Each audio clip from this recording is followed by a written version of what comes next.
Welcome back to another episode of Beyond the Uniform with the LT's daughter. Today, my guest is Destiny Morris, and I'm so excited for this conversation and to chat about all things therapy for first responders, but also being the daughter of a first responder. So, thank you so much for being here.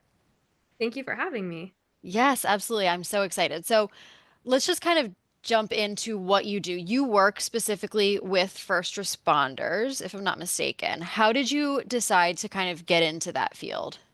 Yes, yeah, you're not mistaken at all. My entire practice is surrounded around first responders, the first responder themselves, couples, and then also the spouse and teenage children of first responders. So that's the majority of who I see. And I have few and far between that fall in the cracks sometimes of non-first responder, but I would say the majority of my practice is. As you had mentioned in the beginning, my dad was in law enforcement. So I have the lived in experience.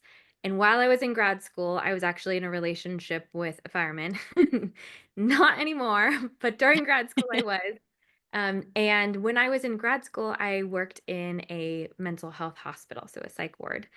While I was there, I would see a lot of first responders get sent in there for detox, sometimes psychosis, whatever was going on, suicidal ideation. And I saw it was a huge, huge issue when we would have the first responders be put into general population with everyone else. Yep. They need to be specialized. That for me was a big indicator. And then my supervisor, she specifically specialized in veterans. And so the work that I did with her and underneath her while I was learning to get towards my license and doing all my graduate work was specifically seeing veterans who were required to do therapy through vet court.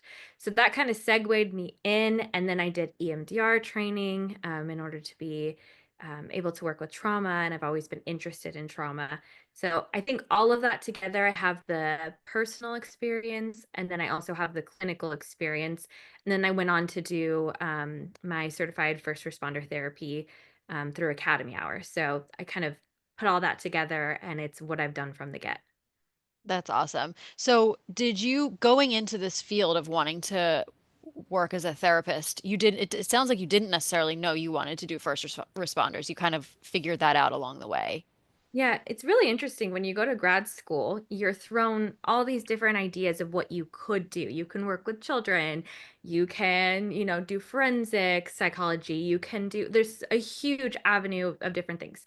I think because I was in a relationship with a first responder in grad school, that probably got me off a little bit earlier than everyone else, recognizing what their niche was going to be. So I actually started my Instagram page before I was ever technically a therapist talking about mental health for first responders. So I would say kind of in the beginning, but just like any other therapist, I definitely was like, do I want to work with kids? No. I want to work with couples. What do I want to do? And I definitely used my grad school experience. I worked in addiction for a long time. Again, in the psych ward. I worked with teenagers doing support groups. So I kind of felt around a little bit to see what my thing was. And now you kind of work with all of those people Yes. just in this specific niche. Absolutely. And there is a need for it. And I recognized that as well, that there are really amazing first responder therapists out there. I am a colleague of many, but there are also therapists who say they work with first responders. I'm sure you've heard this, and are doing a lot of damage in the first responder mental health world because they are not actually culturally competent. Yeah, which I want to talk about in a little bit. But first, well, you mentioned something that I've heard before. My husband, I think I've talked about this on the podcast, but my husband was a substance abuse counselor for first responders and veterans, and they were in he worked in a facility that had general population, and then also they had this segment for first responders and veterans, and it was specialized and separate, and they operated kind of separately. But even within that, he had experienced a couple times where the police officers would be there at the same time as people that they had arrested. And again, it was separate. So, like, they had their own sleeping quarters and they had their own counselor and their own program and everything. But there were times of the day where they had to kind of mingle and, they're on the same campus. So they can't kind of separate one another. So they did the best they could by, separating them as much as they can. But at the end of the day, it's really just kind of crazy and things you don't think about, where it's like, especially in a city as big as Philadelphia, it's like, what are the odds, you know?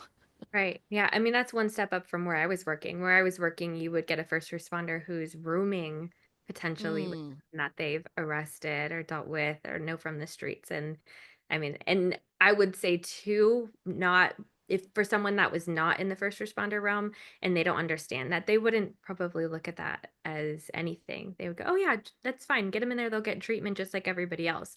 I don't hmm. think that the outside world, outside of this bubble, recognizes that it needs to be specialized care for so many reasons. Yeah.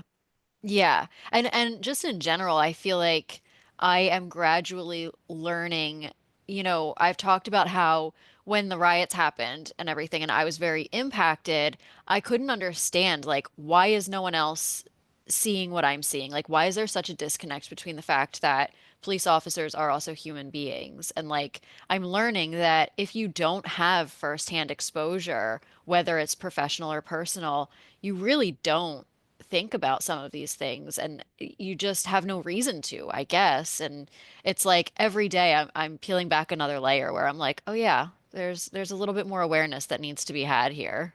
Absolutely. And if you look at the general population's, I guess, idea of especially police officers, it is seen typically in a negative light. That's Yeah. not backed by a community. I mean, we've seen this through all of that happening, but just over the years, there's no backing of police officers anymore. So unfortunately, those of us who understand it, we've lived in it. That's our culture. We have family members, clients, whatever, we see them as people and understand their struggles and the reality of their job and their culture that the outside world just doesn't, if they're not privy to it. Yeah, exactly.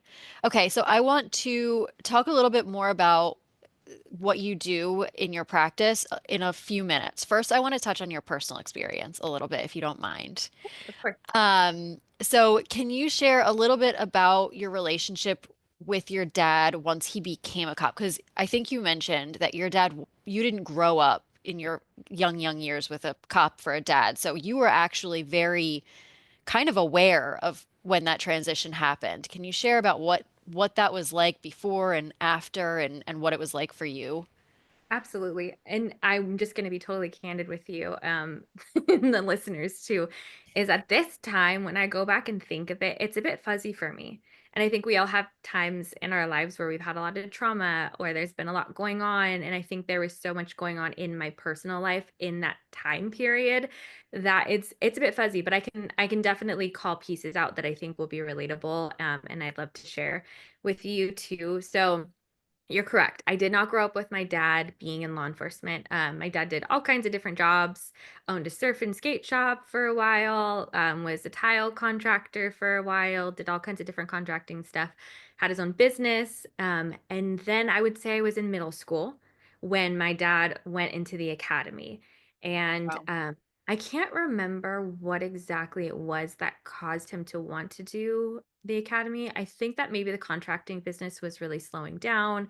It was few and far between. My mom, she's always done childcare outside inside of her home. So they kind of worked together. My mom did the more business side of the contracting, and then my dad obviously did the work.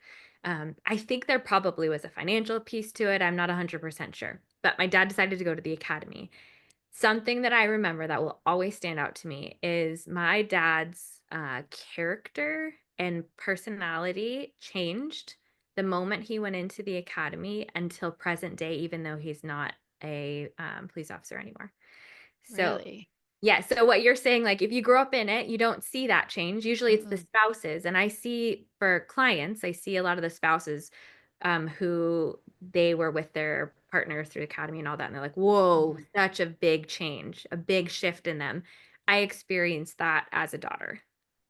That's crazy to me. And like, well, and this is something I talk about too. It's like you were what? You said middle school. So like you are just this young person observing this. And I think it's so common for people to just kind of like say, as the other adult in the house, maybe you're observing your spouse is changing or going through something, or things are shifting, they're not quite the same.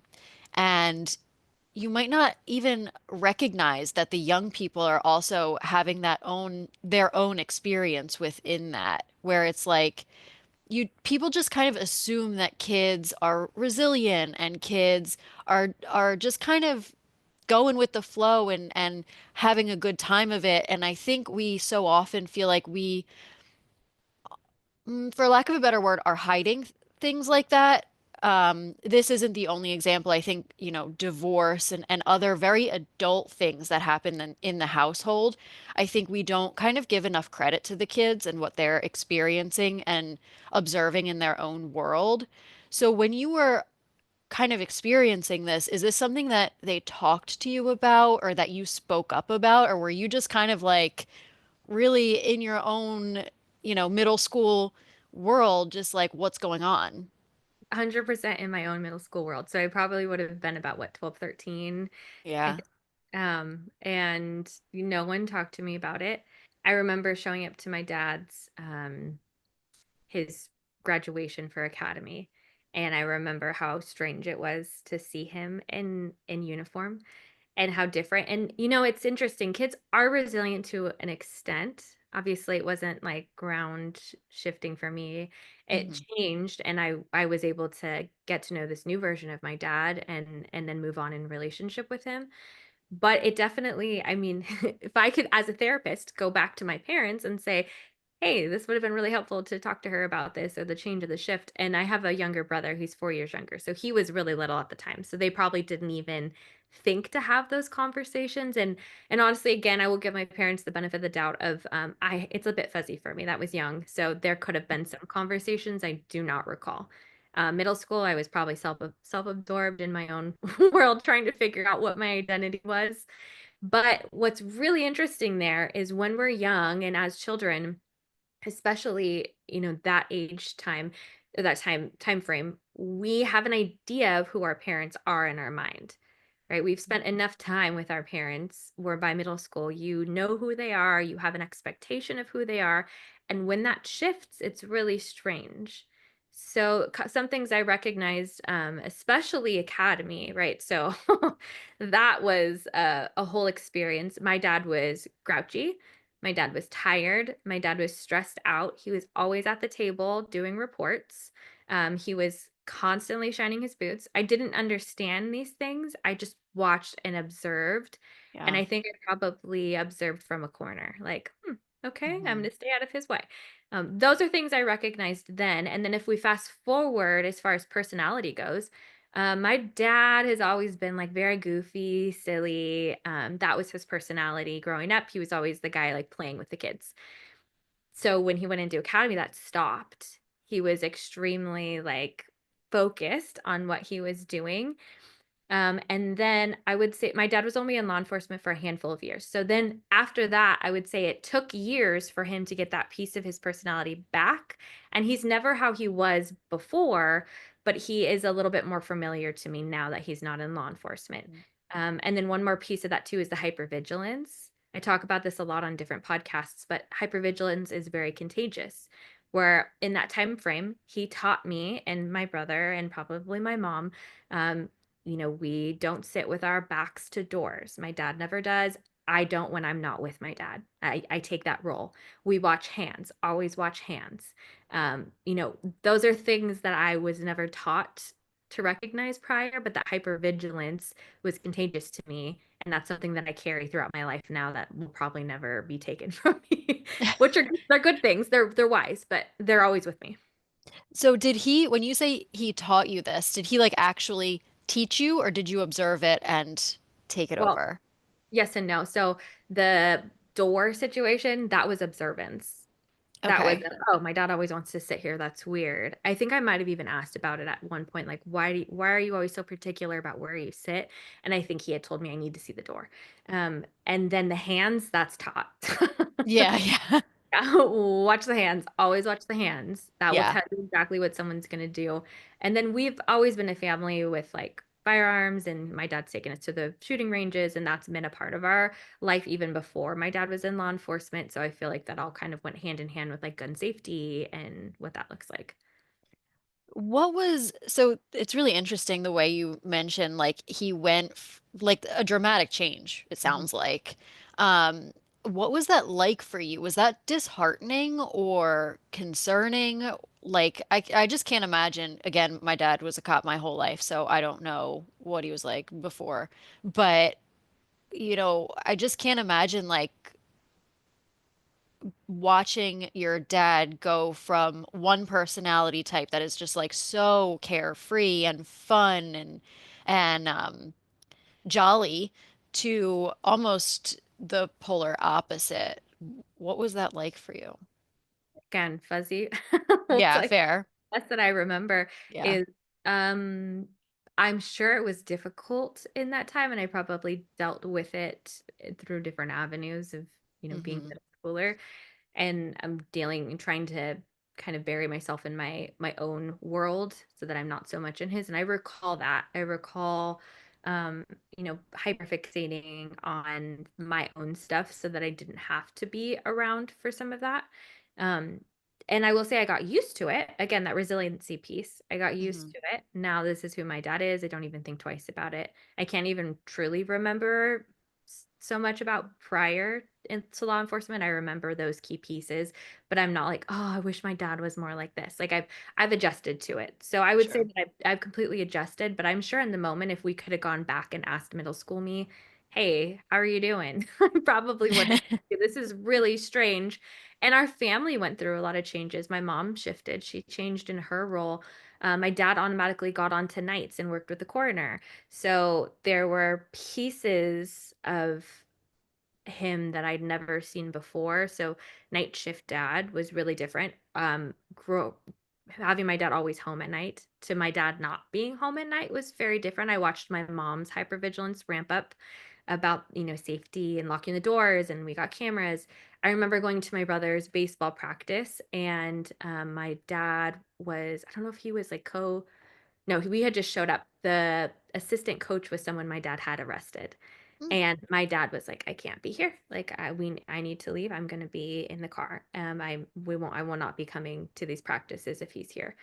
So things like that I was not privy to before, and those were all big adjustments again that were not talked about that I just kind of went with the flow. Yeah. Yeah. And it's just so interesting. I feel like the child's perspective and what they experience and go through.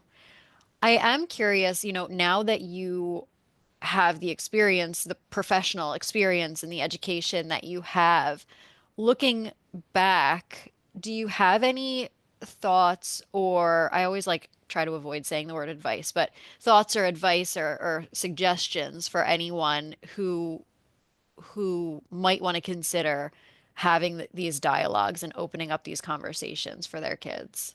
Absolutely. And this is what I do all day long with the couples and the parents I work with. Um, Number one biggest thing is communication. It's pretty simple, but it's also very complex. Communication, sitting down with your kid, and obviously depends on the age range, right? Depending on if they're little, or if they're a bit bigger. Asking them, explaining what you do. The books that they have made nowadays are so amazing. Amazing resources. Pull out a book you have a little kid, right? This is what daddy does at work or mommy does at work, right? It's not just always the dad. And then if they're older, sitting down and asking them, hey, there's been a big shift, a big change here. Dad has a new job. What is this like? And then for those who have always been in law enforcement, I think it's really important to be aware that hypervigilance is contagious to our family members, and so is anxiety, and so is fear.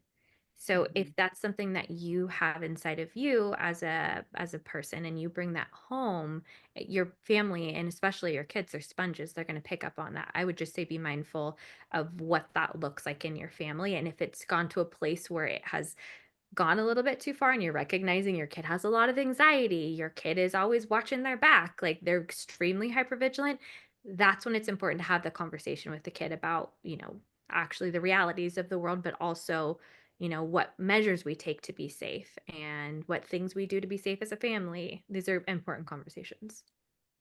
Why do you, I mean, you work with people obviously who are actively getting help and support when they need it, but I've also seen more often than not that people aren't having these conversations and they're not getting that help. And I'm curious why, what you think might be the reason behind why these conversations aren't being had, why the adults are not starting these dialogues and having these conversations with their kids. Do you think, my thought, like I said kind of at the beginning, is like they just kind of go with the flow. The kids are just kind of there, they'll follow suit, and I think as adults we kind of assume that they're not picking up on as much as they actually are.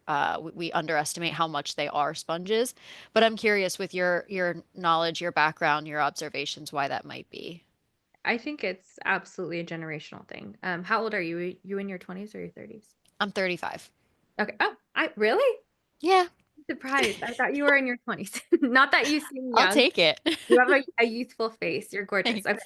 So, same as me, we're in our 30s. If we think back, so our parents were probably one of the first generation to start talking to their kids a bit more, Mhm. but just maybe two generations prior to us being babies, people, parents did not talk to their kids, right? Kids were to be what's seen and not heard. That was very Yeah. much the thing. Kids did their kid things and parents kept everything behind closed doors.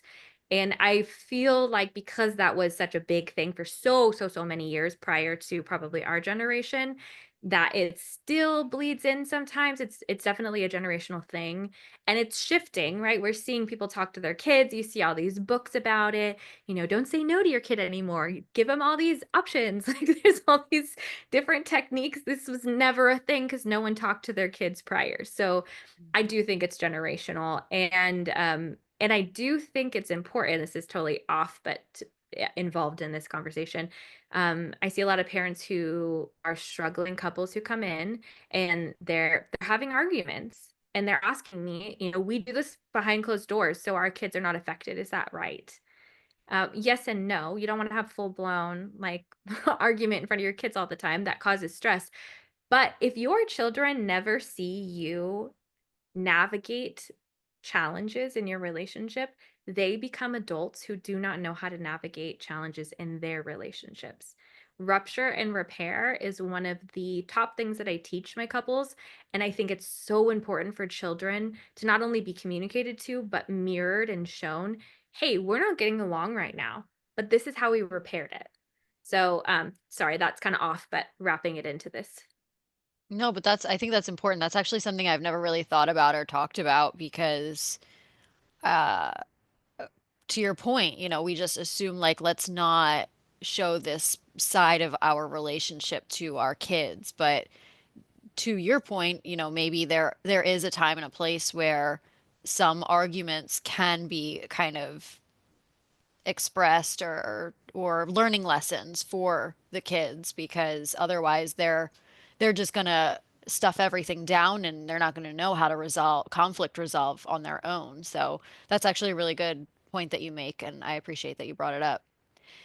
I do have one more question about you and your family dynamic. Do you currently, this is just kind of my own curiosity, do you like ever try to pick your dad's brain about when he was a cop or like ask him questions, or is it just kind of like water under the bridge now? I do a little bit, yes, especially being in this field. Can you hear the lawnmower in the background? Sorry. Okay. Tell me if you can. It's getting closer. I being in this field, there are times when I have questions, but I think more often than not, I it's hard. I don't know if you recognize this being in law enforcement, and being in that family dynamic, not you being in law enforcement, but growing up in that Hmm. space, that there are not a lot of people that understand what we hear and see. There's not a lot of people we can talk about these details with. And my dad has continually been a safe place for me in my work, where if I'm holding space, and this is pretty typical for me, I hold a lot of space for trauma. So I am a giant bucket for the worst cases that first responders respond to. And I hold that, and my job is to empty it. And sometimes part of my emptying it is talking to my dad about it. So sometimes I've had some questions, but I think for the most part, it's more so me talking to my dad, obviously without talking about who my client is, but the Hmm. situation or the images that I have in my head because of what my first responders have shared with me. That's kind of cool and like kind of full circle that you have that, like you have him there for that. And I love that you kind of have built that dynamic with him. I think that's really cool. Um, as someone who does pick her dad's brain all the time, personally, because Yeah. I just love it. Oh, yeah. Um, okay, so you work with teenagers specifically. I think this is really interesting. I think this is really, really cool, and I want to talk about it. I mean, you work with other age groups too, but specifically teenagers, I think is really interesting because again, to the point that I made earlier, sometimes we don't recognize when kids need help, or if we do, we kind of try to brush it under the rug, or even, try to figure it out ourselves, try to be the fixer. And it can be difficult to acknowledge when we are at a point where we need to bring in, the next level of support. So I'm wondering, how do these parents typically come to the conclusion that their child needs to seek out someone like you? Is it because the teenager is saying, "Hey, something's going on, I need help"? Is it because the parents are observing it changes in their teenager? Like, what is usually the catalyst to seek out your guidance? Yeah. Yes and yes. I have both. So Great. I can't put them all in one basket because it's different each time. I have some clients who, I think about it, therapy is more normalized, especially for this new generation of 100%. teenagers. Ariana Grande has a therapist, right? Like it's in the news, it's talked about, it's normalized. So there are a lot of teenagers who will say, "Hey mom, hey dad, I'm wanting to talk to someone. I want a therapist." It's cool to talk to a therapist now, apparently. So it's not a Yeah. thing. But this generation is amazing and they're more open to talking. So there's a big handful of that I see, which is amazing. I love my relationships with kids like that because they come in, they talk about obviously the harder things they're struggling with, anxiety, depression, but they also bring in, friendship dynamics and tell me what happened at school that day. It gives them a space outside of their parents to be able to freely communicate with someone. And then I'm also here, and the parents know this and trusting me with their children, that if there is a risk that pops up, that they are the first person I'm going to call. Mhm. Obviously, confidentiality is very important, especially working with teenagers. But the parents know at least my kid has a safe space to be sharing these details. So that's one side. The other side, and I come across this sometimes, and I have one right now like this, where the parent is, I want to say forcing, but telling their kid they have to go to therapy because they have recognized warning signs in their child. So, depression, anxiety, self harm, whatever that looks like. And the kid does not want to come to therapy. And that's a really difficult position, not just for me, also the teenager, but also the parent because Mhm. you can lead a horse to water, but you can't make them drink, but you also don't want to take away the opportunity. That's a trickier space, and I have a few of those as well. Yeah. And in those situations, I mean, what is the best thing for the parent to do? Stay the course and continue to encourage the professional guidance or listen to the child and pull back a little bit? Because I feel like that must be a really tough spot to be in because clearly, if they're showing signs of self-harm or they're talking about certain things, it's again time to bring in some resources. But at the same time, if they are resistant to it, it's like I would imagine you're in this mindset of, okay, but is this going to make it worse? Because now I'm forcing them or pushing this on them and they don't want it, but actually they need it, but also they're a kid, so they don't really understand that dichotomy. So like, what's that? What do you think about that? Yeah. So, contrary to beliefs about therapy, my job is never to tell people what to do. Hmm. If your therapist is specifically telling you what to do, that's usually a red flag because as therapists, we are supposed to create options. And then we're also supposed to be a sounding board to kind of point out, hey, it looks like you're leaning more towards this. Do you see this as well? So the options that I present to a parent when this happens is typically, I encourage, let's try to stay the course for a handful of weeks. If every single week your kid comes to session and does not talk, doesn't want to talk to me, and doesn't warm up at any point, then at that point we need to come back together and talk about maybe I'm not a good fit. Maybe they prefer a male therapist. Maybe they prefer an older therapist. Everyone has their own cup of tea. Maybe there's a different outlet we can talk about outside of therapy that would be a good connecting space for them. And obviously, we really have to look at risk. That's one of the biggest things, right? If this child is actively self harming, then we need to talk about maybe a different program or something that would support them. I would never recommend take your kid out of all mental health care if they are actively suicidal or self-harming, anything like that. Um, Now, if they're just noticing maybe they're going through a divorce and they put their kid in therapy and the kid's like, I don't want to talk. My job as a therapist with adults and teenagers is to build rapport, so relationship. So I'm not going to come in the first session and be like, all right, tell me about your depression. Like, I'm typically going to be like, what sports do you play? Let's talk about it. Like, Mhm. oh, when you work with kids, sometimes you have to use like games or conversations. I have one teenager specifically that I adore, and we've been meeting for over a year, I think 2 years now, weekly. And in sessions, sometimes she'll share her screen and she'll share her art with me and she'll share her writing with me and she'll pull up pictures of her friends that she took at school. Things like that. I know it doesn't sound therapeutic, but it's extremely important when you work with teenagers to build that almost friendship rapport with them and Mhm. the trust over time. So typically we talk a lot about confidentiality. I reassure the kid. I start to build rapport with them. If rapport is not picking up or grasping, that's when I come back to the parent. I would say after like maybe a month and a half of sessions, if we're being consistent, or 2 months of sessions, and say, hey, this is what I'm observing. Do you want to have conversation with your kid and see if there's a different option for them for their support depending on where their risk level is? Got it. Okay. That's so interesting. Well, I also feel like you had mentioned it doesn't sound therapeutic, but I also feel like that's kind of meeting them where they're at, right? It's like this is what they are capable of sharing at this time and place. And so that's what they want. And, you picking up on that and you honoring that, I think is really cool and a way to build that rapport and that relationship with them. Yeah, if you think about teenagers, I mean, they're really in this weird in between space. They're Hmm. not children-ish anymore. They are still children though, and they're not adults. So if you think about, I don't work with children, but therapists who work with children, they use a lot of like building blocks together, drawing pictures, playing Hmm. games. That we need a piece of that when working with teenagers, and we also need a piece of the adult part when working with teenagers. So it's an interesting balance because you have to have both in order to have that teenager feel safe and understood, which is, the crux of good therapy. Yeah. I want to talk a little bit about sleep issues with kids. Um, Specifically, okay, I want your thoughts on this. So when it comes to sleep, I have it comes up a lot when I do speaking engagements, even on the podcast, when I have personal conversations. Kids' sleeping habits comes up a lot. And I think that kind of makes sense with the crazy schedules, the changing schedules, one of the parents not being home at night, things of that nature.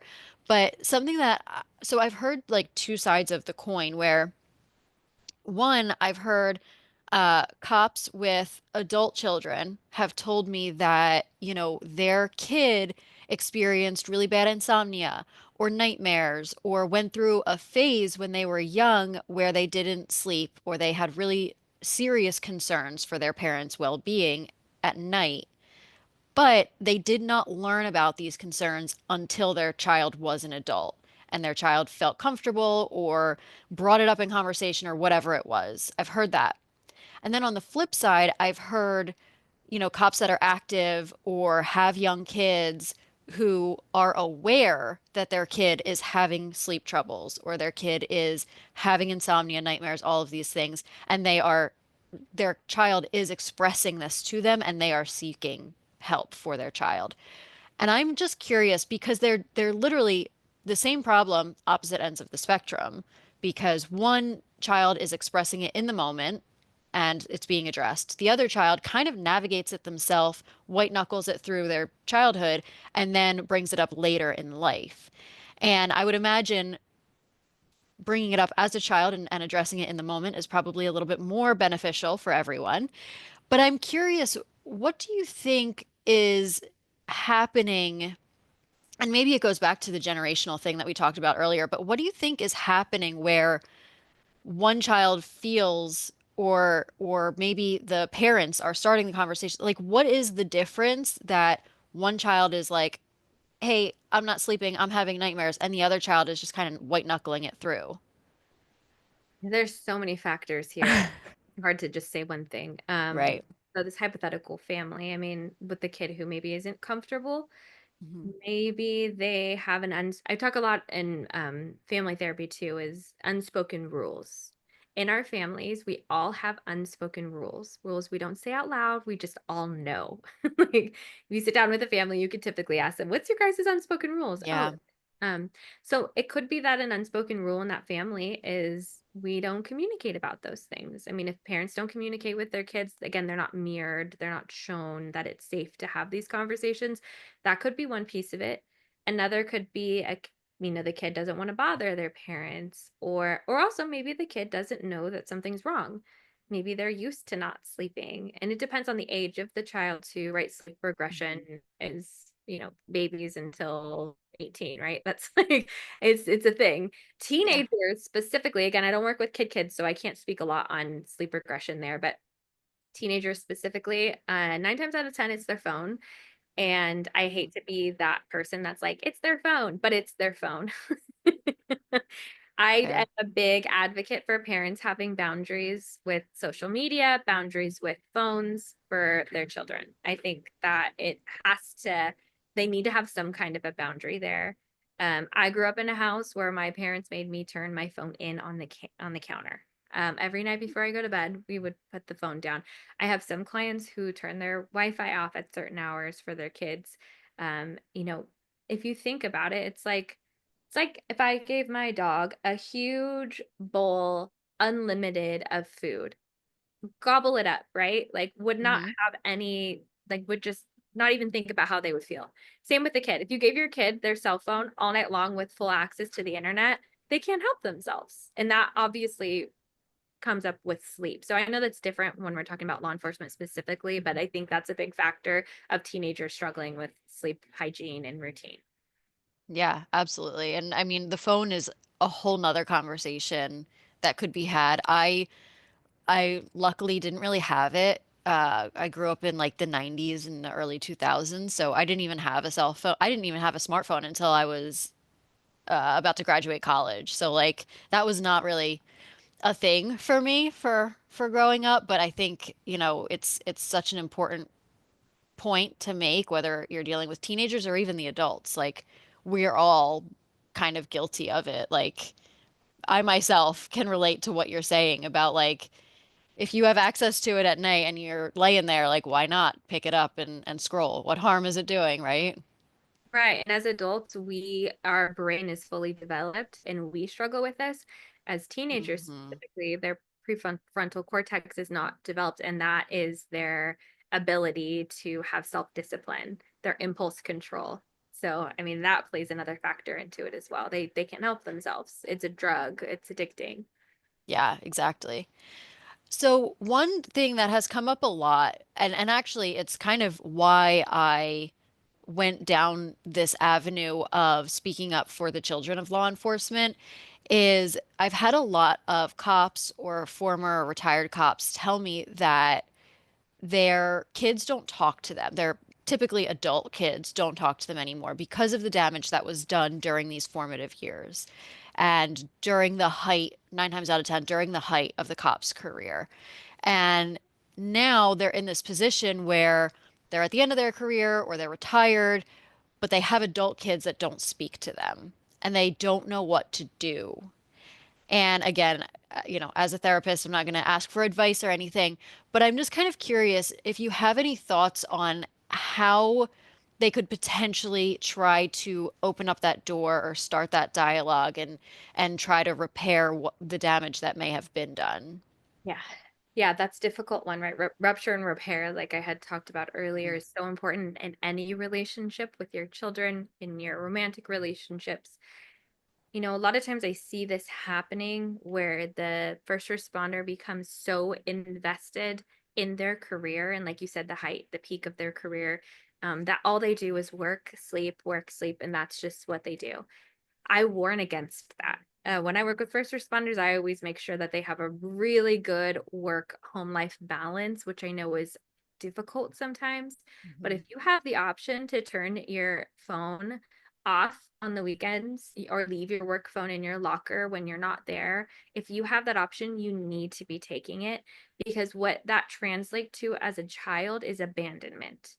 So the Mhm. reason why some of these adult children, and I can't speak for all of them, but the reason why I would say a lot of them is probably they felt abandoned. And when, Mhm. as humans, when we feel abandoned, we typically put a wall up and we learn how to move forward because we are resilient. That's how we function. We're not going to sit there and cry about it forever. We're going to put a wall up and go, you know what? That means that I don't talk to you, and I protect myself from you. So the law enforcement officer who is getting into retirement, and they are recognizing and life is slowing down and their identity is shifting, they might realize they don't have that relationship anymore. They have to recognize their part in it. I say the strongest thing is an apology, a heartfelt sit down apology. And then the second piece of the apology is asking your child, even if they're adults, what was that like for you? So what you're doing is you're actually repairing the piece that you missed when you were younger.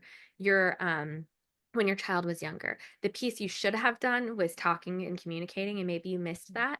You can still do that with them as an adult. You can still sit down with them and say, "What was that like for you when you were younger?" Like just like you did with me, right? What that must have been hard for you. You can apologize, and then moving forward, you need to come up with a game plan, but also respecting your child's boundaries. So if your child is like, I want to slowly get to know you again, I want to slowly have a relationship with them, then you respect that and you basically move on their terms. And I mean that's what you do to start to build that relationship. Therapy is always a great place for it too.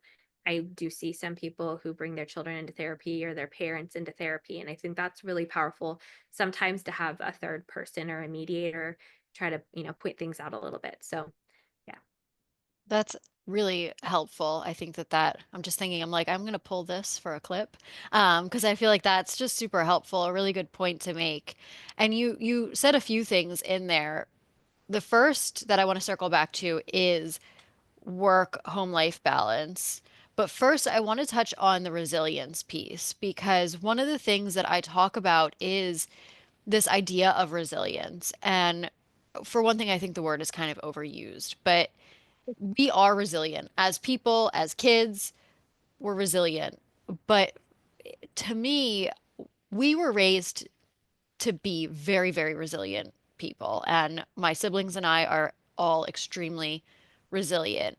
But I think one of the biggest differences between us and some of the other people, law enforcement families that I've talked to, is we were resilient.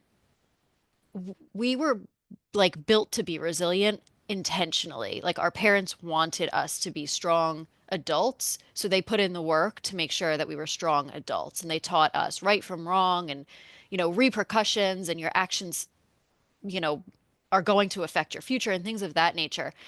But on the flip side, there's so many people who become resilient out of survival mode because they had no other choice but to be resilient.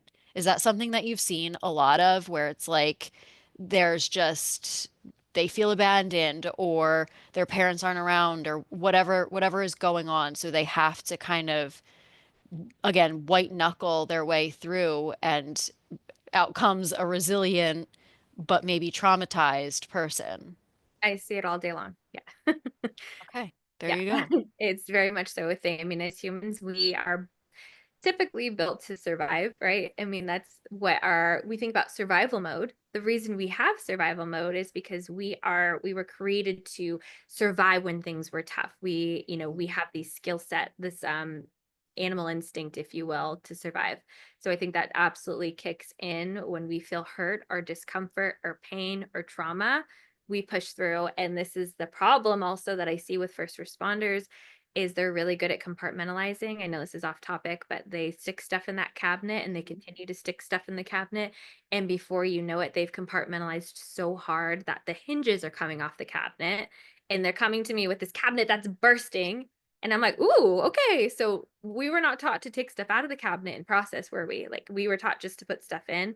I think that's the downside of resiliency is in Mhm. another picture I use a lot of pictures. It's the way my brain works, but I if love these visuals. okay, cool, me too. When we shove things under the rug, it's great for a little bit. It's like, "Oh, it's tidy enough. Cool, looks good."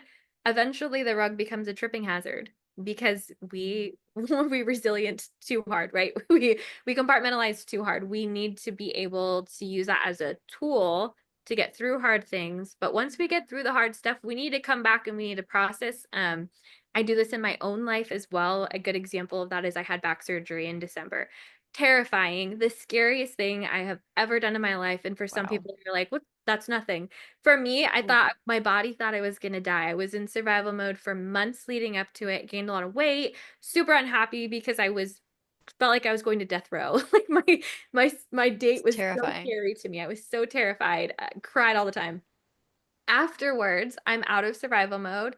um, I see the importance in my own life. I have compartmentalized those things. I'm going back to therapy 4 months later after surgery because I know that I need to take that crap out of the cabinet and I have to process it in order to heal. Because if I don't, years later, however long, there's going to be crap shoved underneath my rug that I need to put there and there's not going to be any room for it because I never dealt with the stuff in my own cabinet. So that's just my own personal experience. Obviously, it looks different for first responders, but we all need to be able to process the stuff that we're trying to push through in the moment later on. Yeah, I love that. Again, I love those visuals. But again, circling back to the work home life balance, I want to just kind of touch on that because one thing I've heard is that it's impossible. As a police officer, maybe even as any first responder, I'm not sure about other ones, but it's impossible to have that balance. It's impossible not to be available. I have to be available for the phone or for a call, or I have to work the overtime. Like I hear a lot of that as an argument, and I'm sure you hear it also. And I'm curious of what your kind of um avenue of attack is for that argument because when that becomes the argument, we start to get into dangerous territory where we really are losing sight of the fact that this is a job and this is, as important as it is for society and for the world, it is still a job. And once we kind of get murky and in a place where we can't turn it off and we're making these excuses, we're starting to get into dangerous territory. Yeah, absolutely. And I empathize with that because I do hear it a lot, but I Hmm. always and they hear this typically. They've heard it before. Well, I won't be the first person to say this or the last, but it is an important job, but you are replaceable. If you Hmm. died today, if you died tomorrow, they would find someone else to fill your position. That's how the job works. There's always going to be a paper stack. There's always going to be something to do, as long as you are willing to do it. So there's a give and take there. I understand one of the hardest things I see with this argument is that especially in law enforcement, there's this feeling of wanting to get that validation. It's very Hmm. high validation seeking job from those above you in different positions, right? Like you want them to recognize, hey, you did a really good job on that. Or, hey, you want that. And in order to be recognized, you typically have to go above and beyond and spend your whole entire life in your whole career, like doing it, right? So, that's typically what gets wrapped up as this validation seeking cycle. That's where it feels like they can't turn it off. I like to challenge that a little bit and ask, well, what would happen if you turn it off? Let's play the what if game, right? Like, and then Hmm. what? And then what?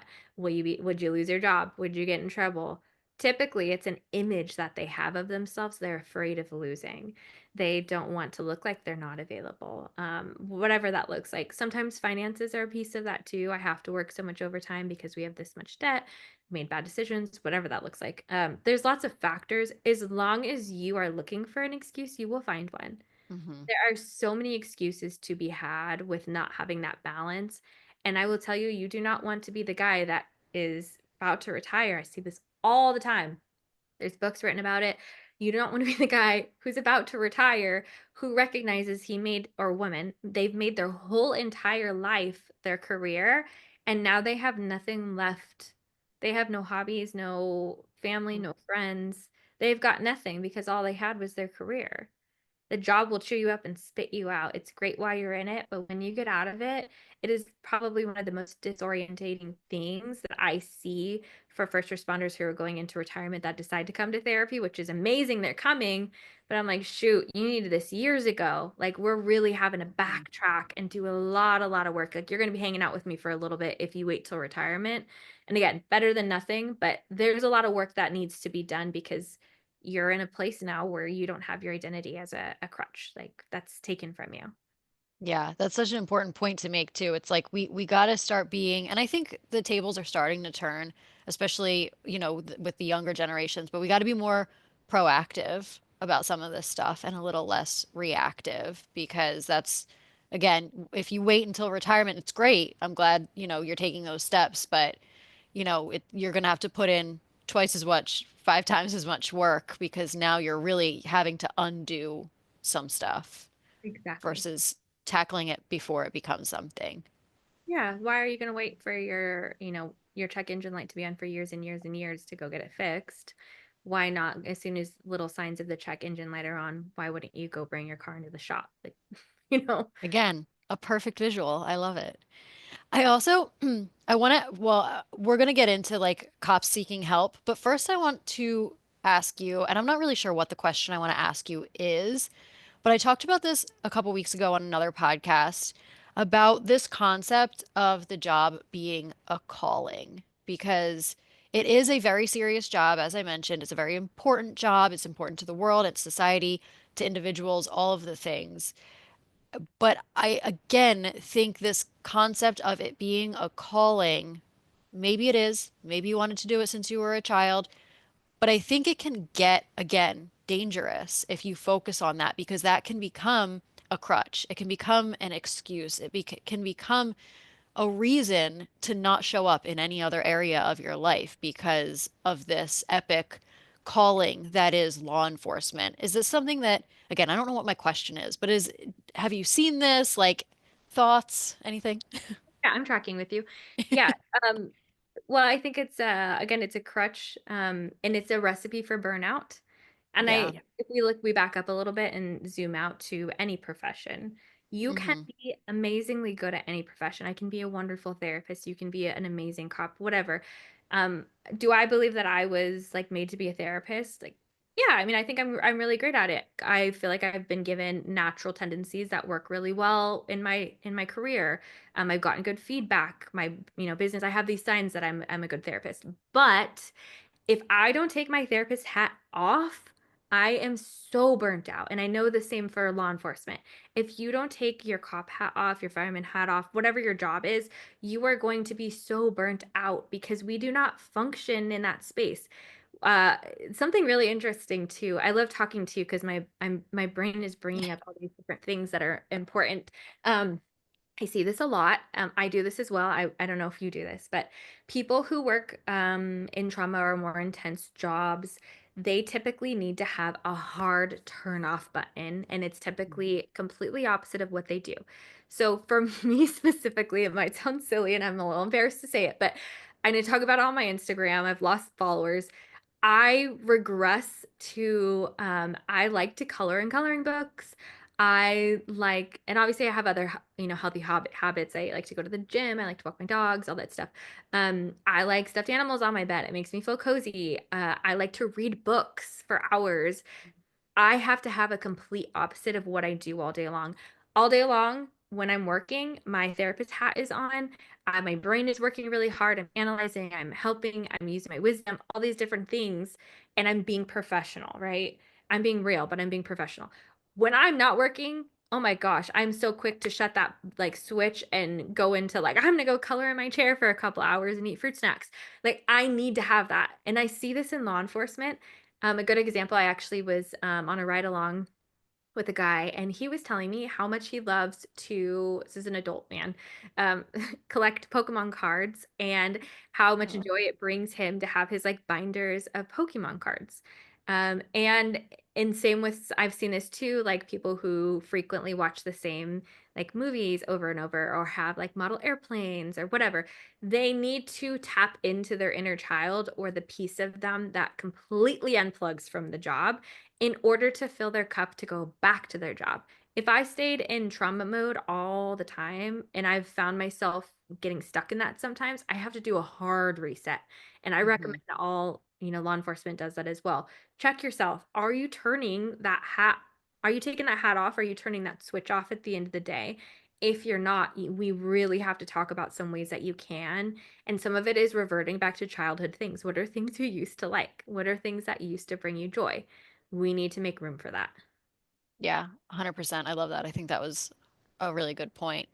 Okay, so it's obviously no secret that cops can be hesitant or fearful around seeking help. One of the big things I'm sure you've heard, I've heard, is the concern of losing their gun and their badge if they do seek help or if they do express some of these, you know, struggles that they might be having. And how can officers navigate that? Because I can't imagine how hard that must be. And I've heard both sides of the coin. I've heard no one knows. I've heard, it stays confidential. I'm confident in my therapist. I'm comfortable with them, all of the things. But I've also heard horror stories where the therapist didn't necessarily hold up their end of the bargain, or, and by bargain, I mean the oath that they take, or like, abide by the rules that they're supposed to abide by. So again, even if there's like one out of every 100, that's still a really scary kind of risk to take for these people. And I'm just, how can they kind of navigate that when that is such a legitimate concern? Yeah. It is a legitimate concern. Absolutely. So typically when you find a therapist, they offer a consultation call, lasts 10-15 minutes. Two questions you need to ask if you're a first responder seeking out a therapist, and maybe you're meeting with a couple therapists on different phone calls to figure out who is the best fit for you. Number one, you need to ask about confidentiality. What would it take to potentially, what would I need to say to end up having to take a grippy sock vacation, right? Like what would potentially be a situation where I would have to lose my gun and my badge? I think that's a fair question to ask, even if you're not feeling that in the moment. And you don't have to ask it in the 15-minute consultation. You can even ask it as it comes up in therapy too, right? Whatever. If it doesn't come up for you and eventually it does, I hope it doesn't, but bring this up. Ask the question first. Figure out their answer. Okay. And I'll tell you what a good answer and a bad answer is in a moment. The second part of this is it's also super, super important to ask about notes being subpoenaed. You want to ask your therapist, what would that look like for you if for some reason my work wanted your notes? Okay. And I'm going to give you the good and bad answers now. Okay. And I'll tell you, I'm biased, but I think I have good answers. So I'll tell you what my answers are to this. In As a therapist, it is our duty to hold and abide, obviously, to these laws and ethics. And also, in the first session, we should always, always, always be sharing this with our clients so they have that boundary and that guideline. I never want my clients to have to guess what the law and ethics are. That's not their job. I went to school for a million years to learn these things. Like I'm going to show you. You don't need to do the research. That's not their job. So in the first session, I always tell my clients, first responder or not, these are the things. Everything is confidential in our session. It stays between you and I. No one can call me. Your work cannot call and ask me if I see you. Your wife cannot call and ask me if I see you. I am legally bound. I would lose my license if I shared that you were even my client. So that's the first thing I want them to know. The second thing is everything is confidential, but there are a handful of things that I would have to report if you said them. And I want to be very clear about what that means. I use these words, I'm like very scripted. So this is like what I say. And then the next part is if you come to session and you tell me you're feeling suicidal and you're having suicidal thoughts, that is not something I report. You and I can talk about the thoughts. We can talk about the thoughts you're having about how we can have conversations. Obviously, I'm going to make sure you're safe. We're going to come up with some safety plans. That's important. But I'm not going to be like, "Oh my gosh, he just said he's having suicidal thoughts. We need to call someone immediately." And the reason I don't do that is a couple of things. I mean, I'm a little bit more seasoned as a therapist where I think some of these newer therapists sometimes are like, "Oh no, it's going to be a liability." I don't give a crap if it's a liability. I care about you as my client, and if that process is hurtful to you, obviously we are going to use it if we have to, but I'm not going to be quick to pull that cord. There's no reason for it. If you're saying you're having suicidal thoughts, we're going to talk about it. I also think it's very human. Obviously, there's a hopefully this doesn't come back to bite me. There's a what do we call it? A range, right? Where at some point in our human lives, we are probably going to have some thoughts about suicide, whether we're curious about it or we're having just a really rough season. I think it's human. And it's been so, I guess, demonized not to talk about it, that that is the problem. The problem is we're not talking about it. So it should be talked about, and there shouldn't be a punishment for talking about it. So I always make sure that's very clear. The second part of that is if you come to session and you say, "Destiny, I'm having suicidal thoughts. I have a gun at home and I'm gonna shoot myself later." My hands are tied, man. Like, and not Mm, because I am like, "Oh my gosh, it's a liability. I need to tell on you." No, I am so concerned about you. Therapy is a relationship. My clients that I sit with and I spend hours a month with, I have a relationship with them. And it's important they feel the same. And typically I can feel if they don't. But if we're a good fit, we have a relationship. I care about you. If my good friend came and told me, "Hey, I'm going to kill myself later, and this is how I'm going to do it, and this is what I'm using," I'm not gonna be like, "All right, 10-4, buddy, like, how take care." No way, no yeah. way. The next part of this, and I always tell my first responders this as well, is if it ever came down to that and you felt unsafe around yourself and you knew you were going to do something and you shared that with me, you and I are gonna have a conversation, a long conversation. We're gonna sit down and talk about what our resources are. What department are we going to call and what department are we not going to call? Because the last thing we want is your department responding on you as a Mhm, coworker because you're having a mental mhm, health crisis, right? We're also going to talk about resources. What are some resources? Where I'm not going to put you in a mental health hospital where they throw you in with the general population. We're going to look at resources together, right? I'm going to clear my schedule for the rest of the day and we're going to make sure that you and I make the phone call together, and I'm going to sit with you while you make the phone call, or you're going to sit with me while I make the phone call. And then we're also going to just kind of chat about making sure that you're actually feeling that way. I always tell my first responders I'm fluent in sarcasm. So if you come to session and you're like, "Yeah, I had such a rough week. I'm going to take a toaster bath," and you're being sarcastic, I'm going to pick up on it. If I have questions, I'll ask you.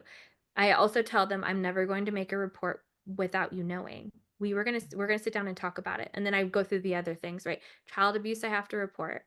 Tear us off, I have to report. If you tell me that you have a plan and the means to hurt someone, I have to report that. I make sure that's pulled out there, and that if it ever comes up, I make sure that they know and I'm clear. Other side of that, sorry, I'm long-winded here, it's is, okay.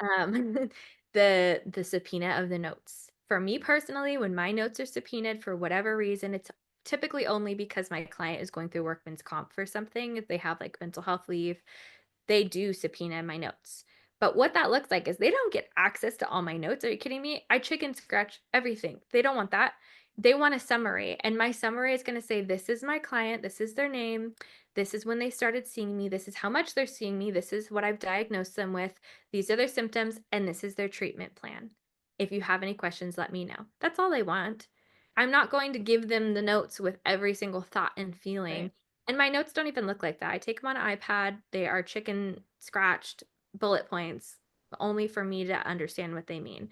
And then before I do that, I also make sure that my client knows that. They typically know my notes are going to be subpoenaed if they have a case open, and I have them sign a release of information form with me, allowing me to do that. And then the next thing I do is I'll send my client that piece of paper with the summary prior to sending it in so that they can look at it. They know exactly what it's going to say and are approving it essentially before it's turned in.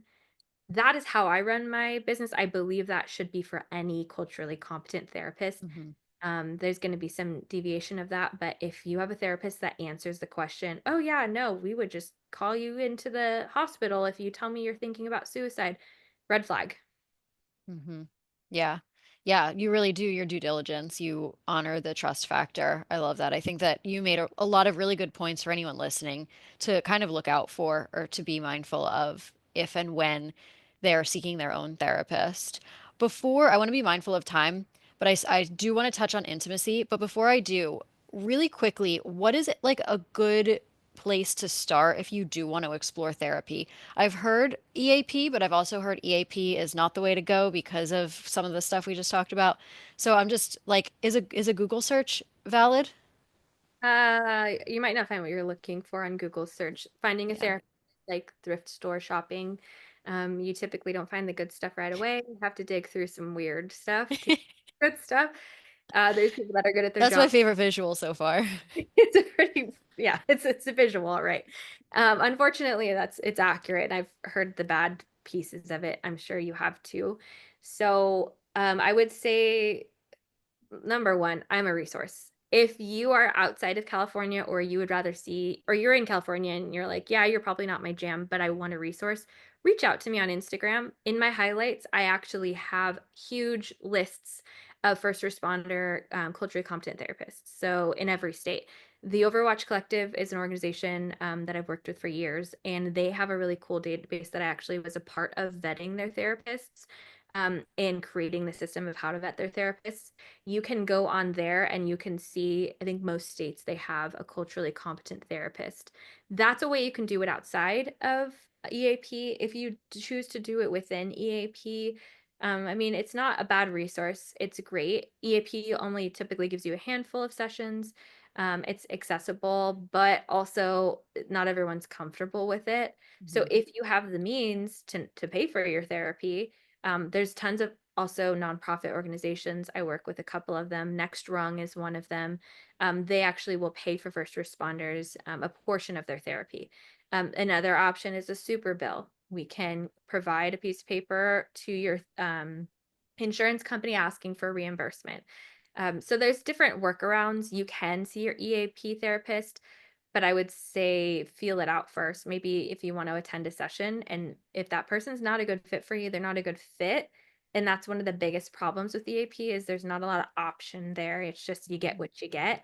And I am a true, true believer that good therapy does not happen unless you have strong relationship. And if you don't have strong relationship with your therapist or their whatever character is not one that jives with yours, it's not going to be a good therapy. You're not going to trust them to sit with you in the darkest spaces. Yeah, amazing. Okay, so really quickly before we wrap up, I want to touch on like we said in the beginning, intimacy. I've heard a lot of different factors. This is obviously a subject that is common across the board, all walks of life, every human being on the planet, and it's not really talked about. But I think within this demographic, it is a little bit more emphasized and a little bit even less talked about. So I've heard both sides of the coin. I've heard from spouses who are concerned because their police officer is shutting down or shutting down mentally, emotionally, sexually, all of the things. And I've heard on the other side of the coin where the spouse is they're kind of shutting down because of the changes maybe that we talked about earlier in the episode where they're noticing these changes, they're feeling a disconnect, and there's just everybody's going in circles. Nobody knows what to do or where to turn. And I think obviously therapy is a really good place to start, especially with intimacy issues specifically.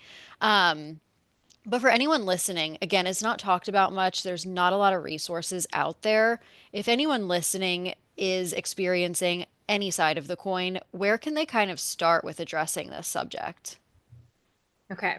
Catherine, I have so much that needs to be said on this that I want to just throw this out here. If you ever want to do a my brain isn't even working. If you were having a stroke. If you ever want to do a full podcast episode on I think we intimacy, should. there we could spend a whole hour on that. So I I think we will give should. the like tiniest snippet of it. knowing that there's so much more to be said. Mhm. So communication is the umbrella of intimacy. Um, I can give you both sides real quick. So the first responder, they have to be able to turn the switch off to come home, right? We talk about taking the hat off. If they are not taking their first responder hat off, there's no way that they are open to emotional intimacy. Intimacy is vulnerability from an emotional standpoint. So when you're at work as a first responder, we compartmentalize our own emotions in order to do our job properly. If you're not doing that, you would be a hot mess, you wouldn't be able to do your job. What makes you good at your job is that you can put those emotions aside. So that's step number 1 as a first responder, you have to be aware of how you turn that switch off when you get home, or you'll have no desire to be intimate. You won't wanna be intimate because when you're in cop mode, there's no intimacy there, that's Mhm. not a thing. For the spouse, it's really, really important that their expectations are clear. So, one of the biggest things and the problems I see with couples is that they believe they can read each other's minds. Yes and no. When you've been with someone for a long time, you can to an extent. But there's so many assumptions that are made where when your first responder comes home and they're coming through the door and they're grouchy, you might make the assumption, "Oh, well, they don't want to be around me. They're not attracted to me. Why don't they want to be intimate? What does that look like?" There's a lot of assumptions that pop up when there's no communication happening. So one of the first things I backtrack in around communication is teaching my couples how to do a check-in before they get in that door so the expectation is realistic, not vice versa where the expectation is high and they feel disappointed and then they um, you know, personalize it and get their feelings hurt. So there's a lot in there with just that specific thing. It's the percentage of first responders who struggle with erectile dysfunction disorder is huge. And for women as well with sexual dysfunction, because they are so much in there. And I could talk about this forever, but they're too much in their masculine energy and they don't know how to get into their feminine energy, which is where intimacy lies. I have so much to say on that. We'll circle back another time. Yes. Um, it's really there's so many different factors of this that need to be worked out, and again, there aren't a lot of people that talk about this. So, especially in the first responder bubble, it's very specific to the dynamic and the culture of that relationship. It's not a normal 9 to 5 job. There are different pieces of it. And the other pieces are mismatched sex drives, where one person has a higher sex drive than the other. Sexual addictions are a big piece of this. I see a lot of first responders who struggle with sexual addiction. And I Mhm. see this a lot in my practice because they have this high risk, high reward mentality at work. And it translates into pornography abuse or whatever that looks like. Um, Obviously, infidelity is a thing. I don't believe in the stereotype, but I think it's common for a reason because of, again, some of these factors that are not getting worked on. So there's way too much here for me to talk more about without getting lost. But we can absolutely circle back around if you'd like to at some point, because there's a lot to talk about when it comes to that. Yeah, but I think you gave a lot to think about for anyone listening to kind of noodle on and explore on their own. I think you made a lot of really good points in a little blip of what time we have left. But yeah, I think there's, to your point, there's just so much to unpack. And you brought up like the masculine and feminine energy. That's something I didn't even think about, but is also such an important kind of topic to dive into. So I'll definitely have to circle back with you and bring you back on to just do a whole episode on that because it's such an important conversation that we're not having enough of. But thank you for being here. You're amazing. I just want to ask you to kind of plug yourself. Where can people learn more about you, find you, all of the things? Yeah, and thank you for having me. I love talking with you. I Yeah. knew we would have a good conversation just from our conversations on Instagram, so I'm Yeah. so thankful for this. Yeah, so Instagram, it's on underscore being underscore resilient. That is my handle. We talked about the overuse of the word resilient. I know it because it's my Instagram handle. Feel free to DM me at any point if anyone listening has any questions, any comments about it. You're never bothering me. I am happy to be a resource for other therapists. I want to make sure everybody it's accessible for them. So that's one piece of it. And then my email is also on there, but it's my first and last name, destinymorristherapy@gmail.com. Feel free to email me. If you are looking for a therapist and you want to have a conversation and you're in the state of California, I am taking new clients over telehealth. And then lastly, I have created a course specifically for the spouse of the first responder. And it basically goes into every single topic we talked about and then some: communication, intimacy, and best ways to support the spouse of a first responder as they are navigating that lifestyle. That's amazing. So many good resources, and I'll have everything in the show notes so that everyone can access them easily. And thank you again for being here. Do you have any last thoughts? Is there anything we didn't tackle that you wanted to mention? I mean, yes and no. Yeah. There's so much more, but no, I think we covered so much ground in just this short amount of time. So I'm thankful to have this platform and space. Thank you. Yeah. Thank you.